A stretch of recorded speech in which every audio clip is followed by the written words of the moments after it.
ముద్రగడ పద్మనాభం గారు బ్రతికుంటుండగే మనస్సుకు శాంతి లేకుండా, ఆత్మకు ఆనందం లేకుండా ఎన్నో బాధలు కష్టాలతో ఆయన చనిపోయారు. చనిపోయిన తర్వాతైనా శాంతి లేకుండా చేస్తున్నారు. ఇప్పుడు ఎక్కడ లేని ప్రేమ కూతురెళ్ళి చివరిగా మా తండ్రిని చూద్దాం, శవాన్ని చూద్దామని వెళ్ళారు. మంచిది. కానీ ఆయన లెటర్లో ఏం రాశారట? నేను నెల రోజులు హాస్పిటల్లో ఉన్నప్పుడు నా కూతురికి నేను జ్ఞాపకం రాలేదా? నా భార్య క్యాన్సర్ ట్రీట్మెంట్ అయిన తర్వాత నేను ఇంటికి తీసుకొని వెళ్తే తల్లిని చూడు తల్లి అని 5 నిమిషాలు అడిగితే 5 నిమిషాలు కనీసం తలుపులు కూడా తెరవలేదు కదా. ఇదా కూతురు ప్రేమ అని ఒక వెర్షన్. ఇక్కడ మనం నేర్చుకోవాల్సింది ఏంటంటే, రాజకీయ నాయకులు దీన్ని రాజకీయం చేస్తున్నారు. కేవలం వారి లబ్ధి కొరకు, పదవుల కొరకు, పోస్టుల కొరకు. ఏంటి 27% కాపులు ఉన్నారు కదా. ముద్రగడ పద్మనాభం గారు కాపుల కొరకు ఎంతో ఫైట్ ఇచ్చారు కదా. మరేరా కాపులందరూ 2 కోట్ల మంది కాపుల్లో 2,000 కాదు 20,000 మంది కూడా ఎందుకు రాలేదు సమాధి దగ్గరికి? అది అందుకనే ముద్రగడ పద్మనాభం గారు అప్పుడే నాకు 2008లోనే చాలా సలహాలు ఇచ్చారు.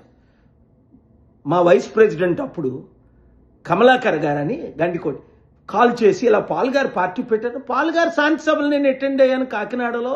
అంత గొప్ప ఆయన పార్టీ పెట్టడం చాలా మంచిది. ఆయన రాష్ట్రానికి ముఖ్యమంత్రి అయితే రాష్ట్రం బాగుపడుతుంది, దేశానికి ప్రధానమంత్రి అయితే దేశమే బాగుపడుతుంది. 200 దేశాల ద్వారా ఆయన ఇన్వెస్ట్మెంట్లు తీసుకొస్తారని చాలా ఏంటికి ఆయన గురించి నాకు అంత పరిచయం లేదు.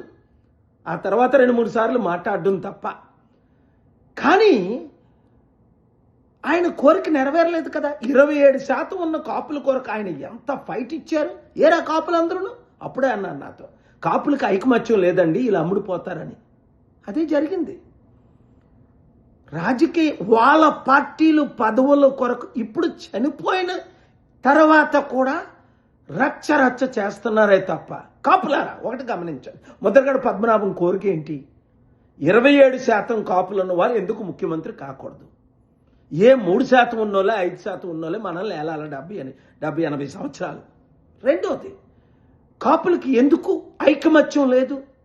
3, ఈ కాపులు ఎందుకు ఈ నాయకులందరూ అమ్ముడుపోవాలి? ఒకడు ఆ పార్టీకి, ఒకడు ఈ పార్టీకి మన ఓట్లన్నీ తీసుకెళ్ళి. కనుక ముద్రగడ మీద ప్రేమ ఉన్న ప్రతి ఒక్కరూ, ఆయన ఆత్మశాంతి కోరుకున్న ప్రతి ఒక్కరూ ఇప్పుడైనా ఏకము కండి.